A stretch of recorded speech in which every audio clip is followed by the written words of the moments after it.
Right now, on the flip side, how to not feed the hurricanes in your home. And why Christian homes do not happen on accident. and why you need to learn how to play a whole lot more right now, episode 23.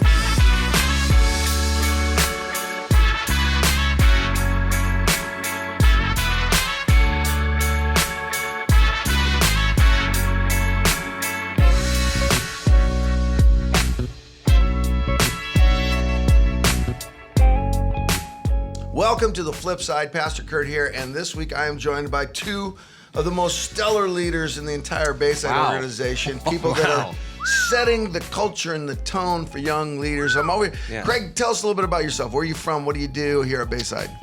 From Southern California, born and raised. So all this rain is just shocking my system. Married, couple of kids, and I do high school ministry out at the Folsom campus. High school ministry, Folsom, and then of course Blake. I get to do the college ministry around here at Bayside. I've been married now for going on 14 years, got 3 kids, and love every day waking up to the spontaneity of 3 little boys running around the house, never know what you're going to get. So now I'm sitting here with you. So 2 kids, 3 kids, you guys are putting together a Christian home. We're talking about how to really make your living environment, whether it's a dorm apartment or an actual home, Christian. How does that actually work? And then on top of that, you're forming young skulls of mush. You're forming young leaders. And we're going to talk about what you're doing with those young leaders to kind of set them up for forming the apartments and dorms and homes that actually create environment where Christ is president. But before we do that, we got to get our best thinking on. So that means we got to let Haley serve us some coffee. Miss Haley, what are we looking at here today? We have Verve coffee today. Verve it coffee. is a single origin Ethiopian coffee with flavor notes of pear, lemon, and it said crunchy. Crunchy. I don't know about that, but let me know what you think. I'm not a fan of Ethiopians. I'm more a fan of Central American coffee, but we gotta switch it up. I feel like I can pick up the citrus of the lemon in it. Yeah, right? I like it. Yeah. Enjoy. It's bright. It is. I would say bright. That's a great way to put it. That's coffee Not verbiage sure where right the there. crunch is. That's coffee vernacular right there. It's bright. Maybe the crunch is at the bottom. How was you guys ever been to the Press in Midtown? It's a restaurant, and we had the chocolate lava cake. I split it with Andrew and Kelly last night, and a cup of espresso. You had me a chocolate lava cake. It was worth not sleeping till 2 a.m. Was it a double date last night? No, we were actually celebrating Ephraim and Denisha's anniversary. Oh, there you go. So anyway, okay, speaking of all these other wonderful leaders, I had a group of roommates in college. We were all small group leaders. We were all really dedicated to the Lord. And we thought, man, it would be great. This would be the greatest environment ever if we moved in together because we are all just completely awesome for Jesus. Okay. And when we first had our first, family meal together sort of a thing, we said, well, should we divide up all the chores? And someone said, no, we're all Christian leaders. We'll just pitch in where needed and it'll all work out. How do you think that worked out? When you said that, I'm just imagining a mile-high pile of dishes in the sink that just sit there and... Yeah, that was Dan's responsibility. Okay, come on, Dan. He did not.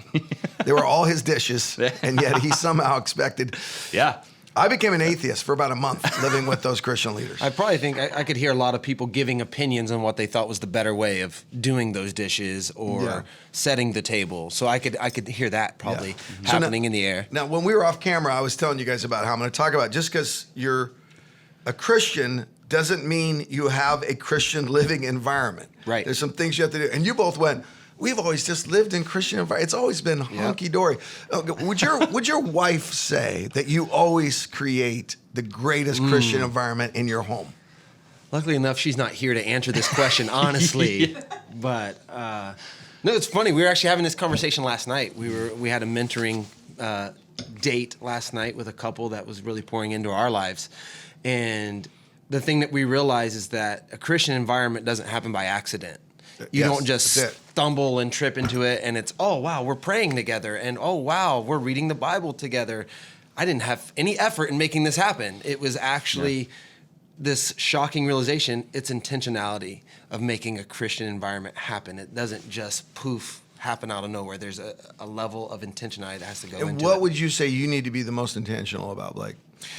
For me, personally, be honest here, time management is a huge thing for me, is that, and I'm not just saying like in a work way, but being wise with how I use my time. And so with that being said, like getting up a little bit early before the kids are running around, pulling at my pant leg and asking for me to pour Cheerios into a bowl. Like, what am I doing with my time to create the atmosphere in my house before my kids even set foot on the floor? Like, what am I doing? And it's just one of those shocking responsibilities of, this is an accident. If you want a Christian home, I have to mimic what my mother did when I was growing up. She intentionally got me out of bed early and drugged me to church every Sunday. Right. So, Right. So that's the old Albert Tate line that you were on drugs as a childhood. yes, Drug, I got drug to church on Sunday, drug to church Every on Wednesday. Sunday. So Craig, you're probably you're complete. Craig, you're such an impressive leader. You really He are. is. And you're always sharing ideas what you're doing with the kids in Folsom. I was like, oh, dude, we should be doing this everywhere. You've probably set the perfect Christian atmosphere in your home, and your wife has no complaints, yes? You're right. Let's go to the next question. No, absolutely. I mean, there are kind of similar to what Blake said. I think one of the most important things is you have to be willing to call out faults, especially your own, when you see that there's issues. Because I think about the example or the illustration of how do you boil a frog? You know, not to get PETA all angry at us, but how do you boil? It's not put it in boiling hot water because it's just going to jump out. You put it in nice warm water and it just slowly begins to boil, and all of a sudden you realize, wow, I'm in hot boiling water. How did I get to this point? And somebody actually asked me this question this past week. I was with some friends, and they said, what would be some advice that you have where you'd go back to your first year of marriage and wish you could do something over again? Yeah, And answer that one. I like that one. And so I said I would have been more honest with conflict-related things in the first year of marriage, where I didn't want to upset the apple cart or have my wife be mad at me, and I wanted Right. everything to be perfect, and so I think what that caused was I wasn't probably as honest as I should have been in those moments. And I think what's dangerous is that sets people up for like harboring resentment or bitterness Sure, or anger, totally. whatever it might be. And so I think that being intentional, like you said, that word it's the perfect word. Okay, let's get specific on that though, because and I totally agree with you. You know, conflict avoidance doesn't set it. Young couples do Right. that frequently. Roommates do that frequently. I've roommates. You know, they're both slamming the door and going off to classes and going off to work, and actually there's a huge problem in the home. I know roommates here at Bayside. They work together and are awesome spiritual leaders. Go home not talking to each other and all sorts of conflict. If we're going to be intentional about setting this, the Bible says, and this is a verse we've been using on the weekend for like 5 weeks now, Psalms 127:1, unless the Lord builds the house, the laborers labor in vain. You know, you can do a lot of things that's just a waste of your time. What are those specific disciplines? What are the things that you set up as a pattern that create a home where Christians can be Christian?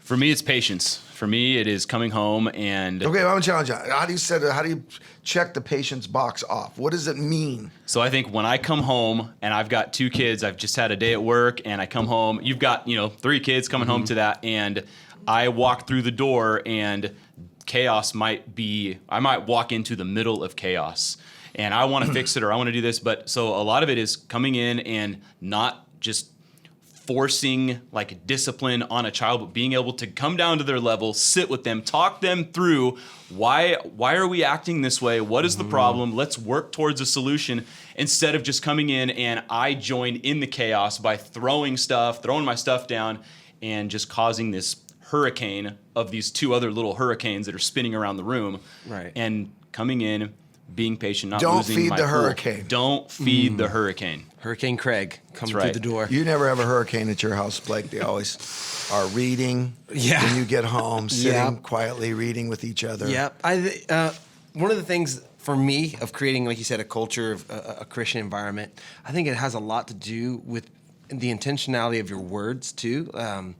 just the other day, I'm sitting down with my oldest, and I'm teaching him his ABCs, going 1, 2, 3s, and he's solid with the ABCs. He's solid with them, and I'm like, "Way to go, buddy! You're doing a great job." Then we get to the numbers, and he can't identify. He can count to 10, but he can't identify the number in his head to the integer that I'm showing him. Like he can't. He can say number 1, but he doesn't know what a number 1 looks like. He's got it by rote. He's Right. mimicking well. Yeah. Exactly. And so I'm sitting here trying to patiently walk him through just counting to 4 by identifying the numbers, not just repeating in his head. And I start feeling this angst in my head, like, you know how to count to 10. Why aren't you able to identify these numbers? And I feel my tone raising up, and I feel the words that I'm using not being as intentional as building him up as the way I say, you know this, buddy, you know better than this. It almost had a tone of tearing him down instead of building him up. And he did this exhaustive, put his hands over his head, and he's only 4. And I realized in this moment... And he already hates learning. He already hates learning, but it was because I wasn't being intentional with even the tone and the words that I was using in that moment, that I needed to be more specific, being more patient in how I'm actually delivering those words. And it shook me of just saying, okay, you just can't go off the cuff of your own emotions, your own frustration. You have to be intentional. I think you two are saying similar things, but I like to call this one setting the tone. So, and I have a thing, I've probably said it here on the flip side before, but we are the bride. And what I mean by that is I've done 1,000 weddings. If everything goes wrong at the wedding and the bride laughs at it, this is the quirkiest, funnest wedding because nothing's working. It's an awesome wedding. Yeah. And everyone has a blast and they leave that wedding going, well, wasn't that special? If one thing goes not quite the way it should and the bride goes, I can't believe we paid all this and did all this planning and the photographer went 15 minutes long or whatever, everyone's nervous and no one has fun at that wedding. Yeah. They might not even notice the one thing she noticed that wasn't according to it.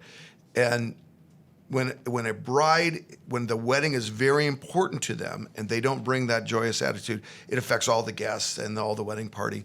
Well, we're the brides of our home or our apartment or our dorm room. We come in and we set the tone. And then the one you're talking about, Blake, is I love is just honoring language. It's honoring language. Lecturing is so much easier than honoring. So I had a lay leader here at Bayside sent me a text this week, and they said, what sort of habits would you encourage young couples to set up in their life? And it was a group text, and I said, well, I can't tell you what I really feel on a group text as far as the habits go. That's funnier than Wow. the laugh I got. It's true. But I do have some other suggestions that can go group text. Okay, same awkward question to you guys. Setting the tone, honoring language. What sort of literal schedule sort of habits would you encourage the young leaders you're discipling to set up in their homes, apartments, and dorms when they set up a home? God honoring habits. For me, one of the things I've been, even since early on in marriage, is this realization. It's not a matter of who's trying to prove that they are right. It's a matter of what's the truth. And let's both make a mutual commitment of let's pursuing what's the truth in this situation. Because most people can feel right in their emotional stance or their perspective of a situation, and they feel vindicated in that. They're like, well, this was my perception, and we know that age-old saying, well, your perception is your reality, but that doesn't mean that that's what is truth. And so one of the things that my wife and I have established is that we always approach any sort of conflict with the realization that we could be wrong and that the other person could have the right perspective, and let's get to the truth in this situation. Not because one of our biggest verbal volcanic eruptions early on in our marriage is that I was a suppressor and she was an over-communicator. And I thought I was doing the right thing and she thought she was doing the right thing. And when those two things collided, it was World War III. So how do you get to the truth, though? What do you literally do? Like, what's your rule for fighting fair, then? Well, I think, obviously, in that, like we said, for her and I, we have to put we bring our emotions to the table, but we're not leading with those emotions because I have to honor her how she feels. I got to honor what she's thinking, but I also have to be willing to say, well, this was my intentionality. This is what I was meaning to do. If I offended you, I'm sorry that I did it that way, and owning up to it. So I think in our communication, we bring all of these things to the table, but everything is subjective to what is the truth. So, for example, last year, on Valentine's Day, I had a couple things planned out and laid out to make Valentine's Day an amazing experience for us. some of those things fell through, and she was hurt by the fact that I wasn't thorough enough with planning out Valentine's Day. And I came up with all these excuses. Well, this fell through and that fell through.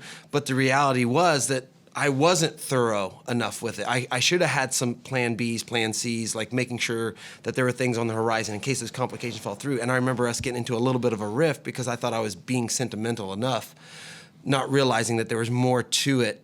Is that helping make sense? Valentine's Day is impossible. So I don't know if there's there's no solution for Valentine's Day. Okay. But I think what I hear you saying is you're both willing to admit you're wrong first. Yes. Which is a great habit. And, I had my biological dad, he never admitted he was wrong.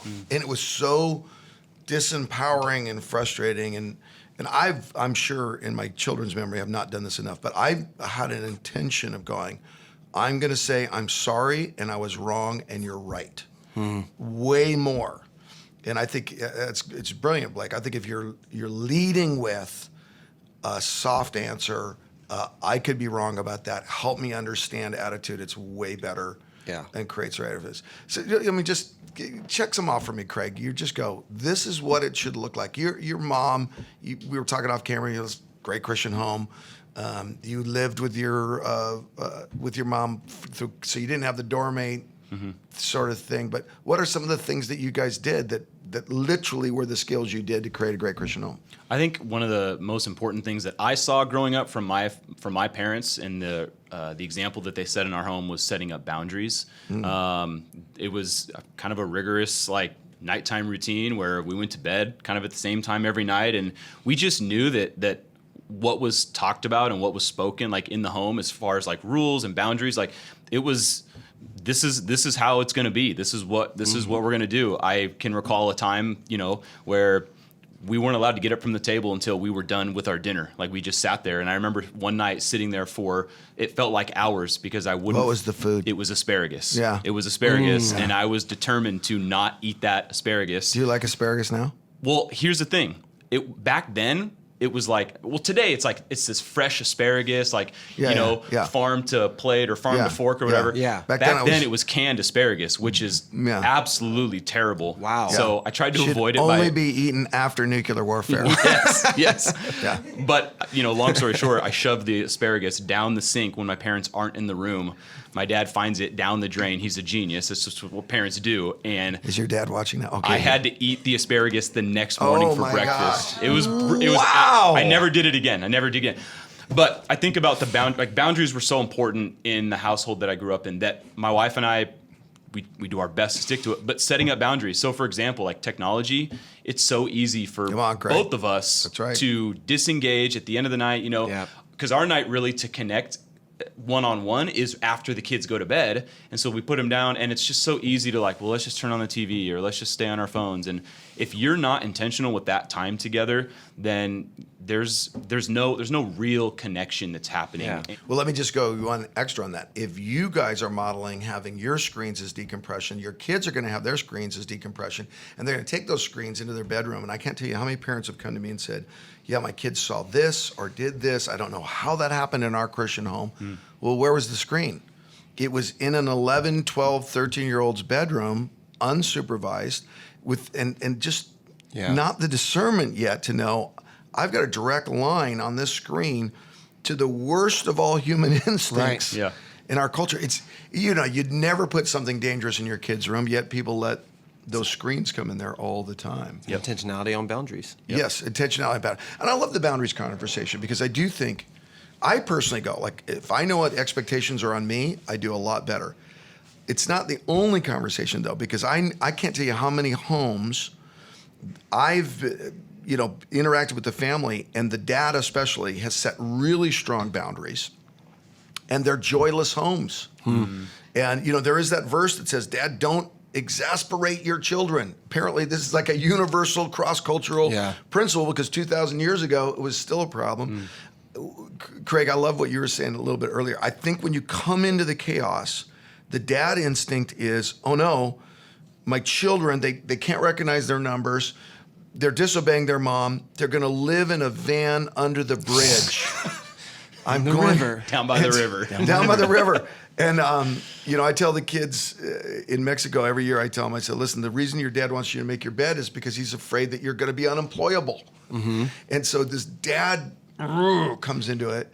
How, as people setting the atmosphere in our home, how do we bring some fun into it? How do we balance the boundaries with a little bit of joy?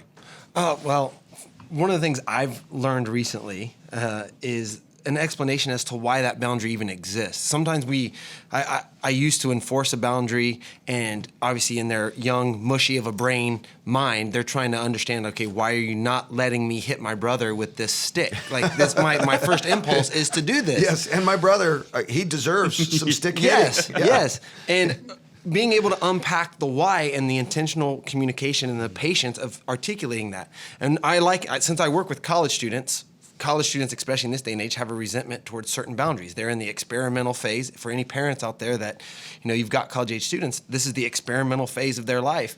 And one of the things I've tried to communicate to anyone I'm helping disciple and mentor in this phase of boundaries is Scripture says the devil prowls around like a roaring lion seeking whom he can devour, right? Yep. And I say, if I were to point to this steel cage over here to the left, you might initially look at it as a restrictive device. Like, oh, I'm stuck in this cage, I can't move, I'm limited in the capacity of who I can even interact with. If it was just a steel cage by itself, those boundaries by themselves are very restrictive. But then if I give you the fact that there's a roaring lion within a 10 feet proximity to you, that these boundaries are actually set in place to prevent you from being attacked by this roaring lion, it changes the way that you perceive those boundaries. Absolutely. It changes the way you look Sure. at that cage. It changes, and I'm not trying to say that Christianity is a cage. Adding the why lowers the stress and lowers the you're just trying to crush my spirit Right. factor. Yeah. very And good. it creates more of a buy-in to those boundaries, like the necessity of those boundaries. Excellent. Very good. What do you guys just do to have fun, though, in your houses? Oh gosh, we just recently discovered the novelty of a trampoline. And so our kids are just all about that trampoline. And we got this game where we got the safety net, because you got to have the safety net. And we just throw this ball up, and it's just, you could just stand there for hours throwing this ball over the net. The kids jump in, ball hopping up everywhere, tackle the ball, throw it back over the net, and just rinse, lather, repeat, like just over and over and for hours. And so, honestly, How old are your kids? 6 and 4. 6 and 4. Okay. When my kids were in that range, especially on nights that they could not get to sleep, I would go, let's go over to Scott's house, because my buddy Scott had a trampoline. There you go. And I'm telling you what, 15 minutes on that thing, and that last little, like this is such a genius strategy, Craig, because what I found with a lot of kids is that last little burst of energy, you got to get that all the way out. Yep. Yep. And so if you don't get it all the way out in a constructive way, they'll hit their brother with a stick. Yes. Yep. Until Yes. it's out. Yep. Yes. So the trampoline is genius for using those big muscle groups to wear them out. Yep. End it. So Yes. that's something that's really fun for us, is doing that. And Yeah. just the wrestling, the playing, the double piggyback ride has been discovered in our house. And so I don't need to go to the gym anymore. I just, Get your squats in that way. strap them both back on the back, and it's just walk around the house, and it's just, It's dad CrossFit. Exactly. Dad CrossFit. So There is something important about face-to-face contact, roughhousing, Yep. and there is something about playtime. Brene Brown talks about this idea of just the real powerful importance of play in life. And what is play? Play is something I do that has no point that I don't want to end. And I go, good. if you're looking at your house and going, how much are we doing, even as roommates, how much are we doing anything together that has no point and I don't want it to end? Is probably you could probably say that same level as how much we're enjoying living together, how much we're enjoying being together, and sharing this space. And it's I don't know, play's not in fashion anymore. Like watching is in fashion. Yep. It's kind of like we're playing vicariously through someone else who's doing it on the screen, as opposed to actually just, you were sharing the double piggyback, and I'm like, this is just bringing about this flood of great memories to me. So good play. What else you do to make the home fun? One of the things we have, 8:30 is our bedtime for our boys, and typically Dad gets the luxury of doing that. Since I'm at work most of the day, I come home and I get to spend the last fleeting hours with my boys, and I get to put them to bed. A little bit of a tag your it situation. Kind of, but it's one of the ways that I can extend my time with them. You love it, yeah. I love it because Sure. 8:30 is bedtime, which is technically we go up to your rooms, and Daddy, we do our little bedtime routine. But then once the routine's done, who knows what's going to happen after that? Sometimes Right. I do this like crazy, sing a song, chase them around their bedrooms type of moment, get all their energies. I say, don't jump on the bed, but Daddy can throw you on the bed type of element. So I change the rules a little bit, and I try to make that hard bedtime. I try to make bedtime fun. And every night when we say it's bedtime and we're downstairs, immediately the boys say, bedtime. They run upstairs. Yes. They Yes. run. So I'm not dragging them to their bed. So They're it's not running. hey, we're done with you kids. Right. And would you please get to bed because your mom and I need our time. This is a intentional moment. Mm-hmm. That's a really good. That's great. Yeah, like one of the thing is I hate it when my kids go to bed angry at me or resenting me. I'm like, I would love for every night that they go to bed, the last memory that they have was an amazing experience with their dad when they went to bed. That's great. This reminds me of a practice that Michael Mowry taught me about, and I realized that my parents had done this to a degree, but I never recognized it. But he talks about intentional moments. So there's that word again. yeah, Yep, intentional. and so like one kid is acting out, misbehaving. He would take that kid aside. The other kids are not saying, and just between him and help me understand what's going on. Mm-hmm. So it's a kind of stress unraveling strategy. But also you go on their birthdays. We would have a family separation, but I'd always find a time going, me and Mom are going to go do something just with you. Mm-hmm. So you're not, for a moment, your significance goes up in the family. You're not one of 3 boys. You're not one of 2 kids. You're not one of a big bunch of kids that are on staff at Bayside or whatever. There's an intentional moment there. And I have just found that we really enjoy the family meal. And the family meal to me is just the most powerful tool. I've heard stories about the Harlow meal. Oh, and it's festivities. cooking too. It's not just the eating, it's the cooking. Yeah. And 99% of all that's good comes out of our family at the family meal. The opposite of that is daddy day night. And it's, even with my daughters are now both, grown, we're going to daddy date night. We're going to go to sushi. It's going to be me and you. We're going to talk about whatever you want to talk about. I'm going to mostly listen. Man, there's just something really magical about going, your sister's important to me, your brother's important to me, my job's important to me, but right now you're the most important to me. Or one of the jokes I'll tell with my kids all the time is, you're now my favorite. This is probably going to only last for 10 minutes because I'm not allowed to have you be my favorite. But right now, I like you better than the other ones.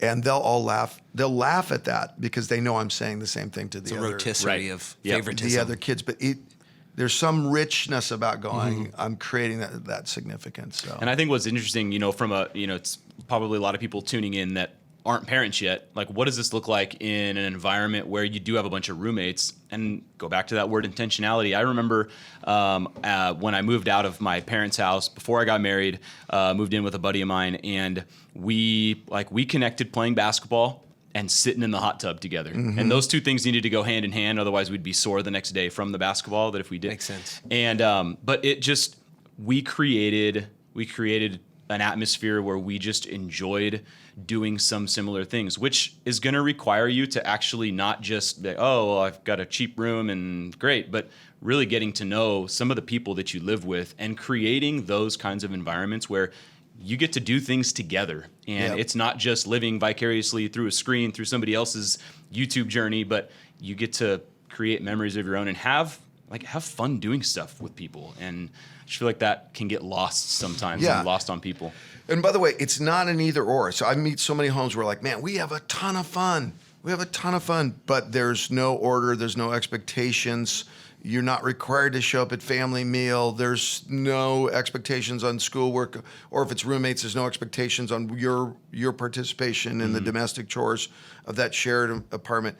And then other homes where like it's so well ordered, but it's lifeless. And I think the beauty comes into it where you go, man, we do have a high standard. We live according to the calling that we've called to. We're Harlows. We're going to make our lives matter. And so therefore, there is expectations and there is order and there is standards. And we're going to laugh until pizza comes out our left nostril. And we're going to cook, and if it gets burned, it's going to be a great memory we'll tell over and over again. Right. And we're going to have crazy, unexpected guests in our home. It's going to be stressful at first, but we're going to laugh about it.